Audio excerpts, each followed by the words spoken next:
Friends, large intestine के बारे में डिस्कस करेंगे। जब हम लार्ज इंटेस्टाइन के बारे में डिस्कस करते हैं स्टूडेंट, तो लार्ज इंटेस्टाइन लेंथ है 1.5 मीटर, और इसी 1.5 मीटर लेंथ रहने वाले इंटेस्टाइन को हम डिस्कस करते हैं तो हमें इसी के अंदर 4 डिफरेंट पार्ट्स दिखाई देते हैं। जो पार्ट्स हमें दिखाई देने वाले हैं उसी पार्ट को हम कहते हैं फर्स्ट, जिसे हम सीकम कहेंगे स्टूडेंट, जो फर्स्ट पार्ट है लार्ज इंटेस्टाइन का। उसके बाद सेकंड पार्ट है जिसे कहा जाता है colon. Then student third part जिसे कहा जाता है रेक्टम, और फाइनली हमें एनस पार्ट दिखाई देता है। तो इसी तरह से 4 डिफरेंट पार्ट्स हमें दिखाई देते हैं लार्ज इंटेस्टाइन के अंदर। अब जब हम इसी पार्ट को स्टडी करेंगे तो हमें पता चलेगा एक्चुअली लार्ज इंटेस्टाइन के अंदर इसी पार्ट का इम्पोर्टेंट कितना ज़्यादा है। इसी के लिए हमें देखना है डायग्राम। तो चलो डायग्राम के लिए हम थोड़ा आगे बढ़ते हैं। अभी देखो स्टूडेंट, डायग्राम बहुत इंटरेस्टेड है। इस तरह से स्ट्रक्चर दिखाई देता है लार्ज इंटेस्टाइन का, और इसी लार्ज इंटेस्टाइन के स्ट्रक्चर को हम कंटिन्यू करते हैं। अभी देखो यहाँ पर हमने लार्ज इंटेस्टाइन का स्ट्रक्चर निकालना शुरू किया है। इसी स्ट्रक्चर के साथ जब हम आगे बढ़ते हैं तो हमें दिखाई देता है एक इम्पोर्टेंट पार्ट, जिस इम्पोर्टेंट पार्ट को और जिस इम्पोर्टेंट स्ट्रक्चर को हम डाइजेस्टिव सिस्टम का बहुत इंटरेस्टेड पार्ट मानते हैं, जिसे हम कहते हैं लार्ज इंटेस्टाइन। और यही पाउच लाइक स्ट्रक्चर, और यहाँ पर है इस तरह से ओपनिंग। तो ये कुछ हो गया स्टूडेंट लार्ज इंटेस्टाइन। अभी इसी लार्ज इंटेस्टाइन को हम अलग पार्ट्स के अंदर डिवाइड करते हैं। जो फर्स्ट पार्ट है जिसे हम कहेंगे सीकम, ठीक है। उसके बाद सेकंड पार्ट है स्टूडेंट जिसे हम कहेंगे कोलन। देन थर्ड पार्ट यहाँ पर हमें दिखाई देता है जिसे हम रेक्टम कहते हैं, और फाइनली हमें दिखाई देता है एनस। तो इसी तरह से 4 डिफरेंट पार्ट लार्ज इंटेस्टाइन के अंदर है। अभी इसी पार्ट को डिटेल में हमें देखना है। फर्स्ट हम जब सीकम के बारे में डिस्कस करते हैं तो यहाँ पर देखो जो स्ट्रक्चर है सीकम का। अभी एक्चुअली सीकम क्या है स्टूडेंट? सीकम जो वर्मीफॉर्म अपेंडिक्स को प्रोड्यूस करता है, और वर्मीफॉर्म अपेंडिक्स को प्रोड्यूस करने वाले पार्ट को हम सीकम के नाम से जानते हैं। यही सीकम ह्यूमन के अंदर शॉर्ट रहता है, और अदर एनिमल्स जो फाइबरस फूड लेते हैं उन्हीं के अंदर थोड़ा ज़्यादा रहता है और थोड़ा लॉन्ग रहता है। तो चलो इसी के लिए हम थोड़ा आगे बढ़ते हैं। अभी यहाँ पर देखो सीकम से प्रोड्यूस होता है अपेंडिक्स, और यही अपेंडिक्स जिसे हम वर्मीफॉर्म अपेंडिक्स के नाम से जानते हैं। मीन्स हम यहाँ पर लिखेंगे सीकम प्रोड्यूसेस अपेंडिक्स, अपेंडिक्स को प्रोड्यूस करता है। उसके बाद सीकम स्मॉल इंटेस्टाइन से इंटेस्टाइन कंटेंट जो है वो रिसीव करता है, और जब ये स्मॉल इंटेस्टाइन से कुछ कंटेंट रिसीव करता है तो इसे फर्स्ट रिसीवर पार्ट भी कहा जाता है, जो लार्ज इंटेस्टाइन का फर्स्ट रिसीवर पार्ट है स्टूडेंट। उसके बाद थोड़ा आगे बढ़ते हैं। अभी देखो जो कंटेंट रिसीव हो रहे हैं उसी कंटेंट को रिसीव करने के लिए इलियोसिकल ओपनिंग प्रेजेंट है, ठीक है। अब इलियोसिकल ओपनिंग क्या होती है और कहाँ पर प्रेजेंट है? देखो स्टूडेंट, यहाँ पर इलियम ओपन हो चुके हैं, और जो इलियम यहाँ पर ओपन हो चुका है, इसी इलियम को ओपन करने वाले ओपनिंग को इलियोसिकल ओपनिंग के नाम से जाना जाता है, ठीक है। ये जो पार्ट है इसे हम इलियम कहते हैं, यानी कि स्मॉल इंटेस्टाइन का last part that opens into the caecum area, और the opening which responsible to transport content from small intestine to large intestine, that opening is known as ileocecal opening। उसके बाद थोड़ा आगे बढ़ते हैं। आगे बढ़ने के बाद हमें दिखाई देता है कोलन एरिया, और जिसे हम कहते हैं कोलन। अब जब कोलन के बारे में डिस्कस करते हैं तो इसे हम 4 डिफरेंट पार्ट्स के अंदर डिवाइड करते हैं।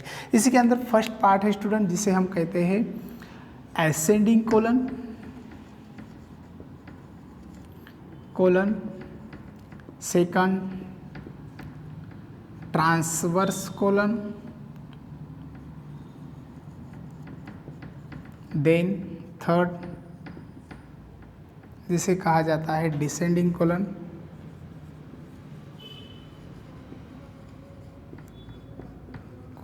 और जो लास्ट है स्टूडेंट दैट इज द जिसे हम कहते हैं सिग्मोइड कोलन, ठीक है। इसी तरह से हमें 4 डिफरेंट पार्ट्स दिखाई देते हैं कोलन के अंदर।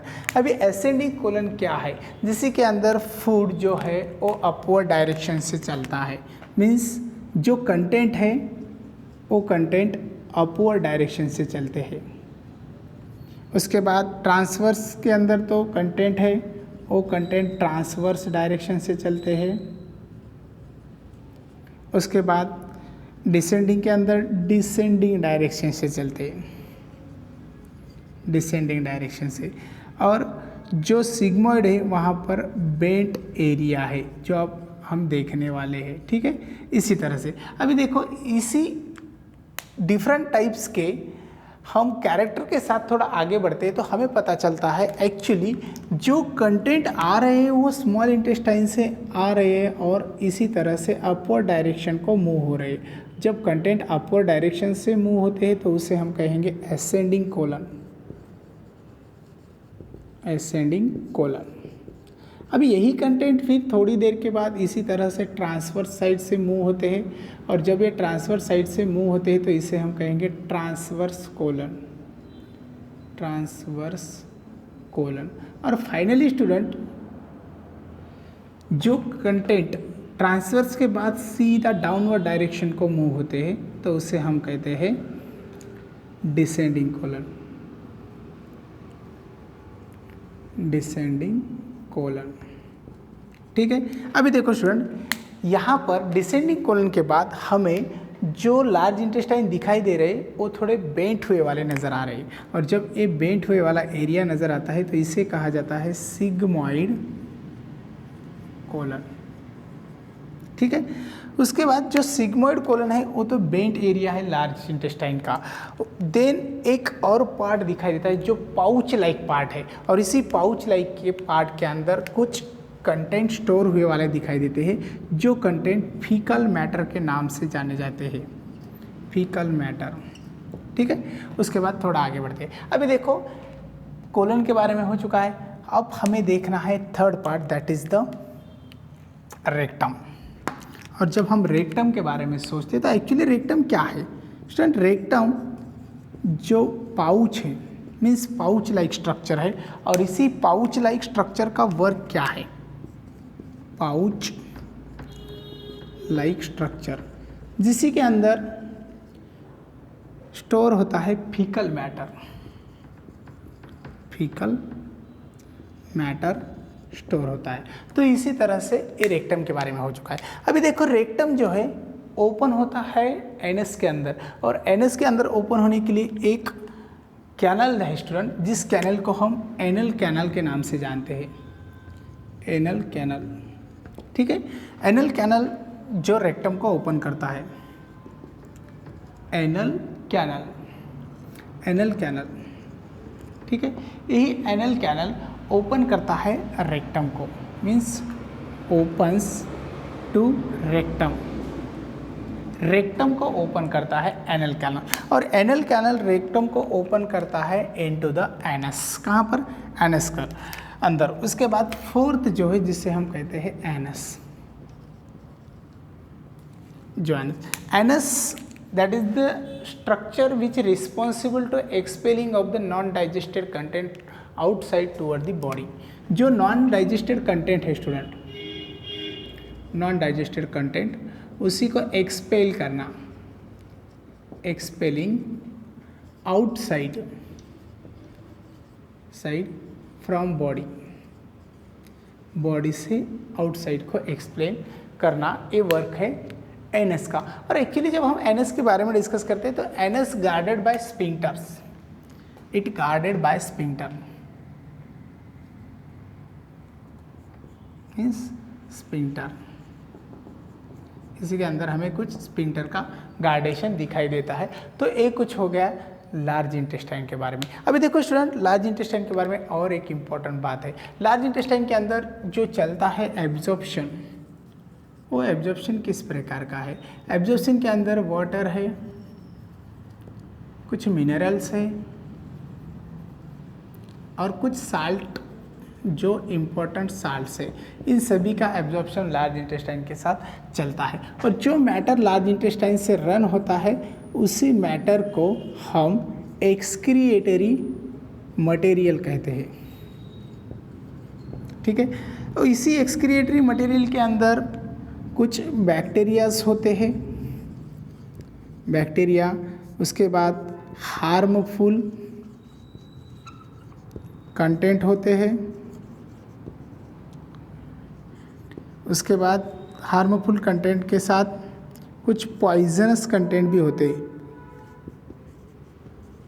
पॉइजनस कंटेंट भी होते। तो इसी तरह से ये हो चुका है लार्ज इंटेस्टाइन के बारे में। अभी देखो स्टूडेंट, यहाँ पर डाइजेस्टिव सिस्टम टोटली कंप्लीट हो चुके हैं। हमने डाइजेस्टिव सिस्टम के अंदर सबसे फर्स्ट माउथ के बारे में डिस्कस किया। उसके बाद माउथ को हम जब डिस्कस करते थे तो हम ओरल कैविटी इसी नाम से ज़्यादातर बात करते थे। ओरल कैविटी के अंदर, यानी कि जिसे हम बक्कल कैविटी के नाम से भी जानते हैं, उसी के अंदर स्टूडेंट हमने पैलेट देखा, टंग देखा, उसके बाद टीथ, इसी के बारे में डिस्कस किया। उसके बाद स्टूडेंट हम डिस्कस कर चुके हैं फेरिंग्स के बारे में। उसके बाद फेरिंग्स के बाद हम ईसोफेगस की तरफ बढ़े। ईसोफेगस के बाद हमने स्टमक के बारे में डिस्कस किया। स्टमक के बाद हम स्मॉल इंटेस्टाइन और फाइनली हम लार्ज इंटेस्टाइन के बारे में डिस्कस कर चुके। तो हमें पता चला the digestive system start from mouth and ends with anus. ठीक है, डाइजेस्टिव सिस्टम माउथ से स्टार्ट हो चुकी है और एनस के पास ख़त्म हो चुकी है। तो इसी तरह से ये हो चुका है डाइजेस्टिव सिस्टम के बारे में। नेक्स्ट लेक्चर के अंदर हम और कुछ इंटरेस्टेड टॉपिक के बारे में डिस्कस करेंगे।